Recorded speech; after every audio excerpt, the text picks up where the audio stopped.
My dear brothers and sisters, there is a hadith narrated by Muslims from the Holy Prophet of Islam in which he outlines the rights of Muslims on each other. Every Muslim, individual, male or female, has certain rights on other Muslims. By being Muslim only, I have certain rights on other Muslims. These rights are given to me by me belonging to this faith of Islam. So, regardless of my identity, my race, my color, I still have these rights. The first one is Raddu Salam. When you hear a Muslim saying Assalamu alaikum, you must answer. It doesn't matter whether that person is your friend,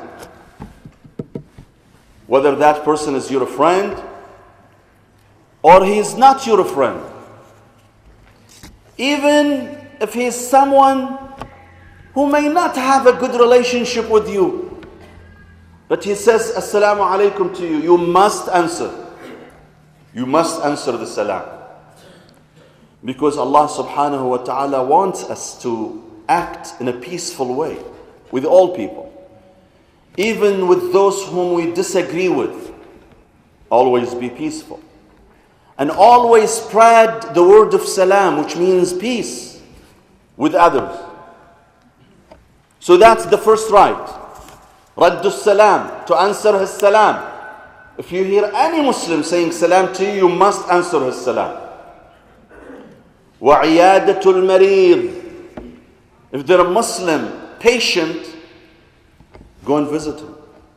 Sometimes when I go to the hospital, especially here in Oakwood, to visit a friend or someone I know, I go to the directory and ask them about Muslim patients in the hospital.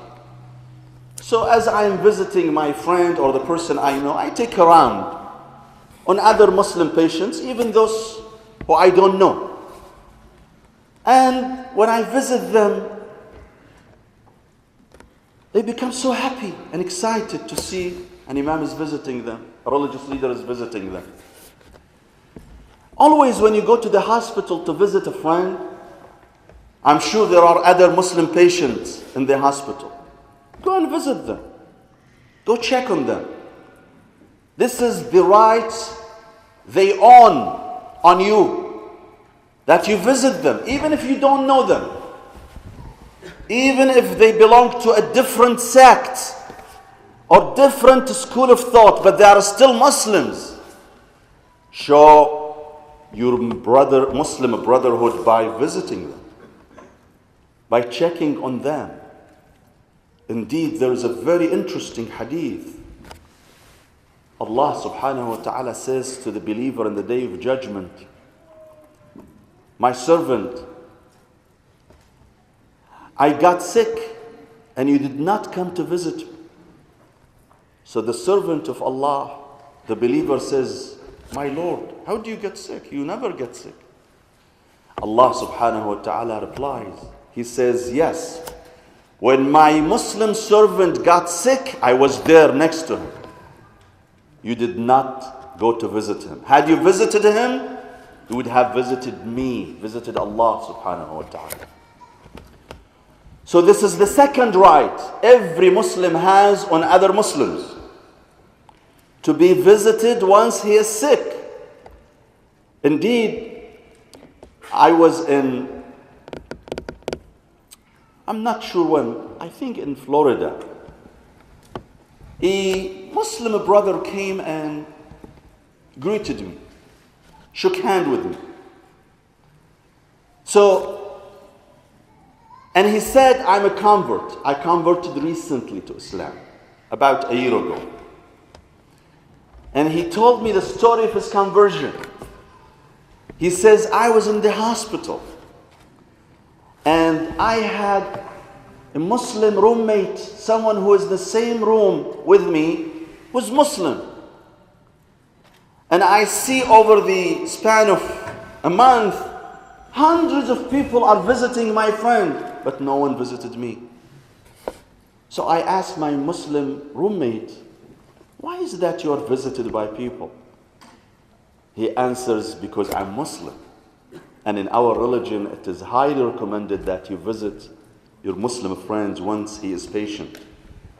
I enjoyed that. I loved that.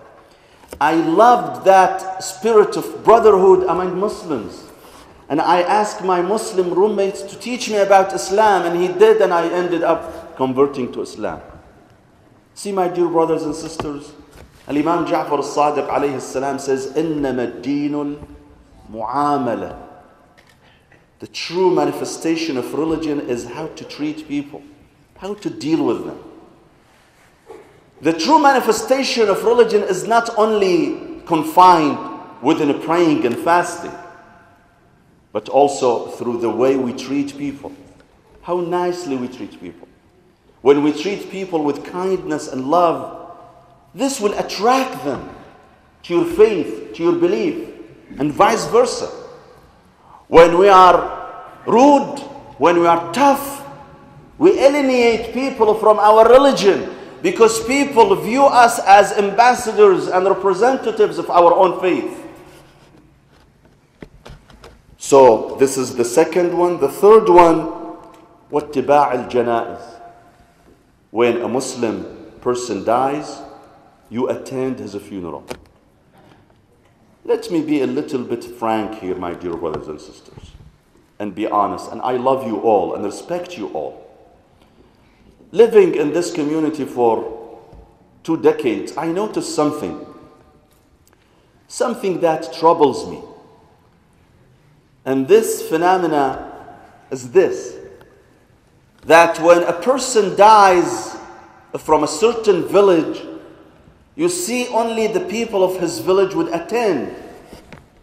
But if there is a Muslim who dies from a different village, I don't go if he's not from my village.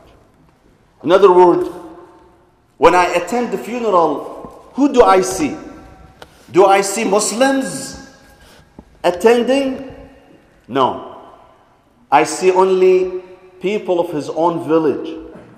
So if he, the deceased from a prominent village, you see the funeral is packed by people. But if the person comes from a village that doesn't have major population in our community, you see 20 people attending his funeral. That's wrong. That's wrong. We need to treat Muslims equally. We cannot be biased over our villages. I just attend the funeral of people who belong to my villages. But if someone dies from a different village, I don't care. No. This is not an Islamic attitude. This is not an Islamic attitude. We need to treat Muslims equally. We need to. I know we all have limited schedule, limited time to spend on the funerals, but at the same time, we have to be considerate. We should not only attend the funerals of those who belong to my village and no one else. The standard should not be my village, rather my faith, my religion.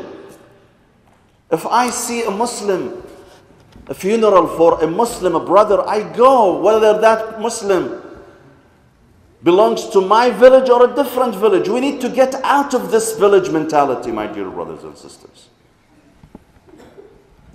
Muslims are all equal.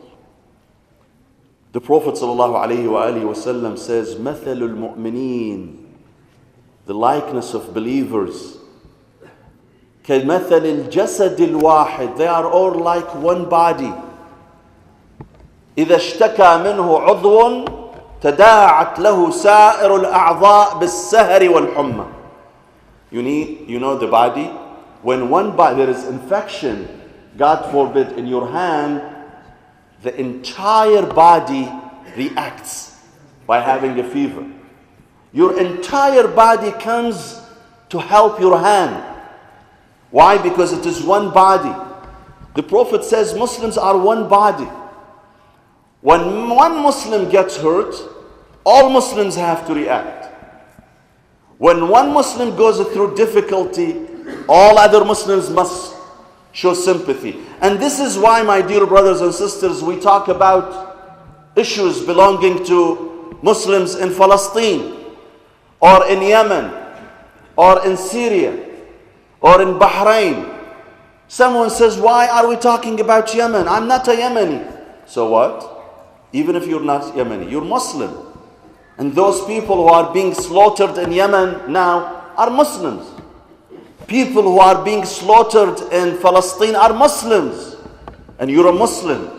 You must, من أصبح ولا يهتم بأمور المسلمين فليس بمسلم. The Prophet says, he who shows utter indifference towards other Muslims is not a Muslim. So I shouldn't only care about the people of my own village. That's a good thing, to show love to the people of my village. But my respect and my love should extend my village. It has to go beyond my village. And I have to extend my Islamic brotherhood to include all other Muslims, all other Muslim individuals, whether those who belong to my specific village or not. واتباع الجنائز وإجابة الدعوة. The fourth one, the fourth right is, if a Muslim invites you, don't say no. Don't say, well, if he's wealthy, I will go. If he belongs to the same economic status I belong to, I go. But if he's a poor, no, I don't. If he's from a different village, I don't worry about that. No. Any Muslim individual invites you, accept. Unless you have a valid excuse. Do not turn any invitation by any Muslim individual. Accept their invitation.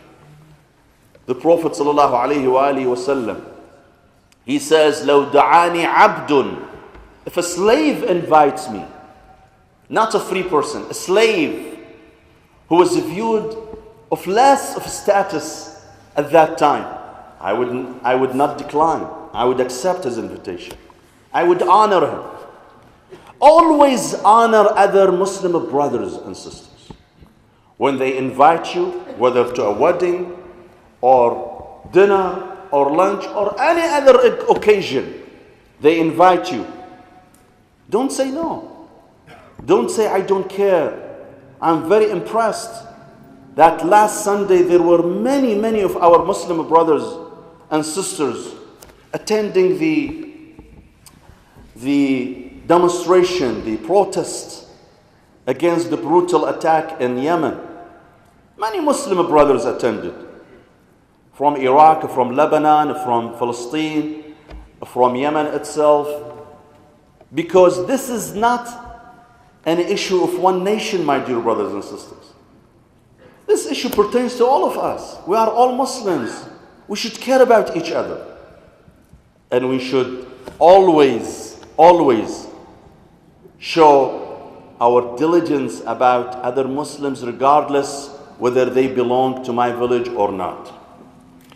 وإجابة الدعوة, and the fifth right, وتسميت العاطس. It's a beautiful Islamic tradition. When a Muslim individual sneezes, it is mustahab, you say, Yarhamkumullah. And he answers by saying, Yaghfirullahu lakum. Even here in America, when someone sneezes, people say to him, bless you. That's a very beautiful tradition. Indeed, this tradition is, I wouldn't say necessarily Islamic, but it is an Abrahamic tradition. It shows that we care about each other. When you're sitting in the airplane and you sneeze and someone says to you, God bless you, you don't know that person. But it's a very kind gesture by that person. to say that to you. This is something that Islam asks us to do. When you see someone sneezing, say Yarhamkum Allah, whether you know that person or don't. Whether he is your relative or not, whether he is your friend or not. Always be kind. Always be kind to other people. Always extend a hand of love and care to other people. Always offer a nice gesture toward other people, so people can have a good impression about you. The way we act, the way we speak, speaks for our religion, my dear brothers and sisters. Speaks for our faith. It tells people who we are.